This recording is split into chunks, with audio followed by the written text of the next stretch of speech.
Selamat pagi anak-anak di mana saja berada. Apa kabar kalian hari ini?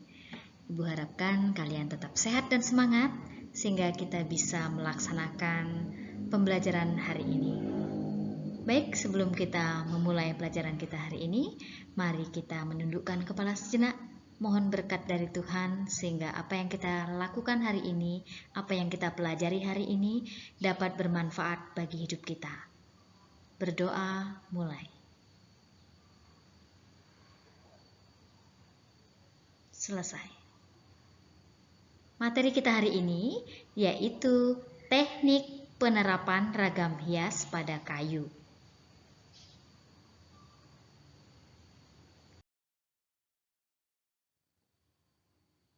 Tujuan pembelajaran kita, setelah kita mempelajari, kita dapat mendeskripsikan teknik penerapan ragam hias pada kayu.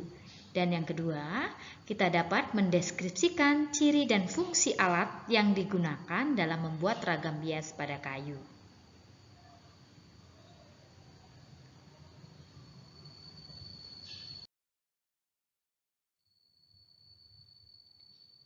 Sekarang kita lihat pada tampilan gambar berikut ya. Ada beberapa teknik penerapan ragam hias pada bahan kayu ya, atau pada kayu. Yang pertama yaitu melukis atau menggambar. Jadi, menggunakan bahan dasar kayu, kemudian kita membuat gambar dan memberi warna.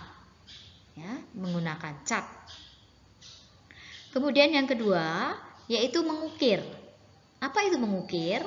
Mengukir adalah membentuk tonjolan atau cekungan yang berbentuk ragam hias tertentu pada permukaan kayu dengan pahat. Namanya mengukir. Bisa kalian lihat pada gambar. Nah, yang ketiga, kita bisa menggabungkan antara melukis dan mengukir. Seperti yang sudah dicontohkan, yaitu kita membuat topeng ya. Jadi sebelum diberi warna, itu kita ukir terlebih dahulu ya, kita buat mulutnya, hidungnya, matanya itu menggunakan pahat. Kemudian kita memberi warna sehingga topeng ini menjadi menarik.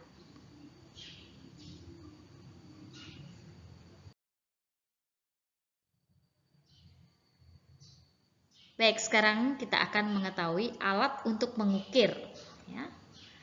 Yang paling utama digunakan dalam mengukir adalah pahat dan pemukul. Ini pahatnya, kemudian ini pemukulnya. Bagaimana cara menggunakannya? Kita bisa perhatikan gambar berikut ya.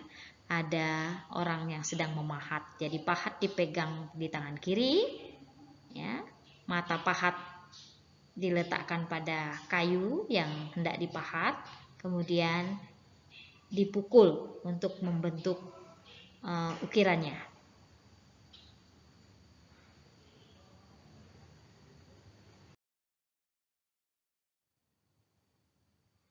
Jenis mata pahat yang digunakan untuk mengukir, yang pertama yaitu pahat mendatar. Nih ya, matanya semua datar nih. Ini namanya mata pahat. Kemudian yang kedua, mata pahat melengkung. Nih, matanya berbentuk setengah lingkaran atau seperti ini. Ya, melengkung.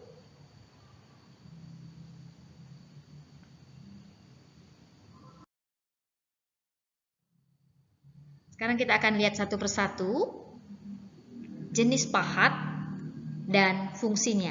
Yang pertama yaitu pahat kuku. Ya, bisa lihat bentuknya. Pahat ini berbentuk lengkung seperti kuku. Nih, perhatikan nih. Dan fungsi pahat penguku digunakan untuk mengerjakan bagian yang lengkung, melingkar, berbentuk cembung, cekung, ya, ikal, dan pecahan aris maupun pecahan cawen. Nah, ini semua menggunakan pahat lengkung atau pahat penguku.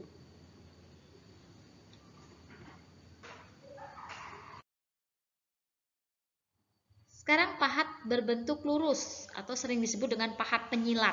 Ya. Ini bentuknya lurus nih, pipih di ujungnya. Pahat ini digunakan untuk mengerjakan bagian yang lurus dan rata.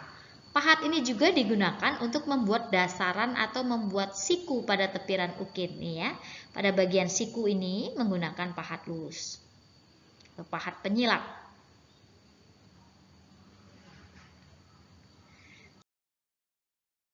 Selanjutnya yaitu pahat kol, berbentuk lengkung, belahan setengah bulatan. Jadi ini ya, setengah lingkaran. Ini namanya pahat kol.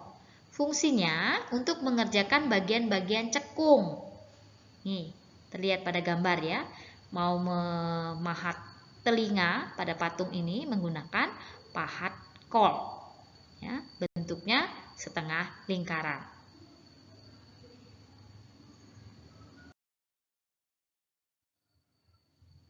Dan yang terakhir yaitu pahat miring atau disebut dengan pahat pengot. Nih, ya.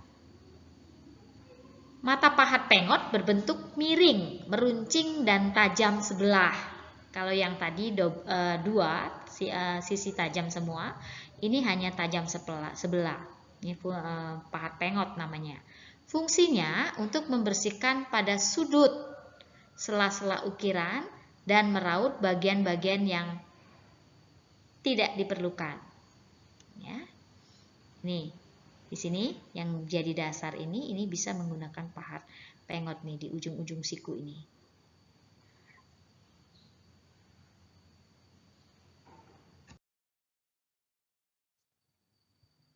Setelah kalian mengerti teknik ragam hias pada kayu, tibalah saatnya kita membuat refleksi.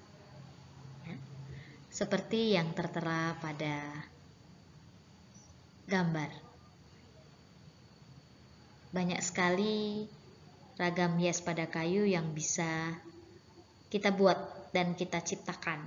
Dan ini bisa menjadi kekayaan budaya bangsa kita. Keindahan yang ditampilkan melalui bahan kayu dapat membuat kita menghargai karya seni yang telah dihasilkan tangan-tangan terampil. Bahan kayu tidak hanya menghadirkan nilai estetika, tetapi juga memberikan kesan terhadap kekayaan flora dan fauna di Indonesia. Dan ragam hias yang terpahat pada bahan kayu juga memiliki makna dan fungsi dalam kehidupan sosial budaya masyarakat pendukungnya. Ya, jadi selain menimbulkan nilai estetika atau menghadirkan nilai estetika, nilai keindahan, ini juga merupakan kekayaan ya, bangsa kita.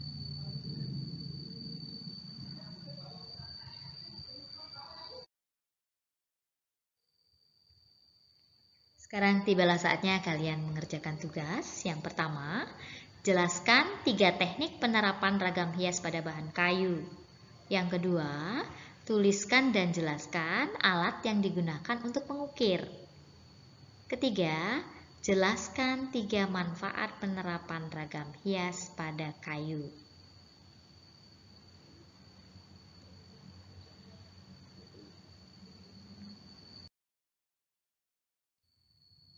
Sampai di sini materi kita hari ini. Jangan lupa dukung terus channel ini agar dapat berkembang dan bermanfaat bagi kita semua. Dan sampai jumpa pada topik berikutnya. Terima kasih.